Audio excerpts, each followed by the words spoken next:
Doctor చదివి real ఎస్టేట్లోకి entry ఏంటి, ఎలా జరిగింది? సో బట్ నాకు బిజినెస్ అంటే చాలా ఇష్టం. ఫ్యామిలీ సపోర్ట్ లేకపోతే as a women it's very difficult కదా. సర్టిఫికేట్లు వస్తాయి ఇంటర్న్షిప్ అయ్యాక, మీరు పెట్టుకోండి. డాక్టర్ అనేది బిగ్గెస్ట్ డిసడ్వాంటేజ్గా ఉండేది అప్పుడప్పుడు.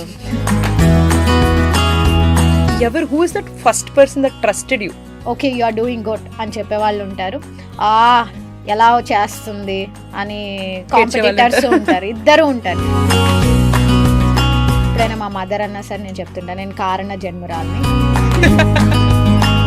నాకు ఏ ఎమోషన్ అయినా నన్ను ఆపుతుందంటే నాకు భయం. బేసికల్గా I'm that kind of a person. ఎందుకు ఈ అమ్మాయి ఇంత ఎదిగిపోతుంది అని ఆపిన వాళ్ళు ఎవరైనా ఉన్నారా? ఎందుకు లేరండి, భలే అడుగుతున్నారు మీరు.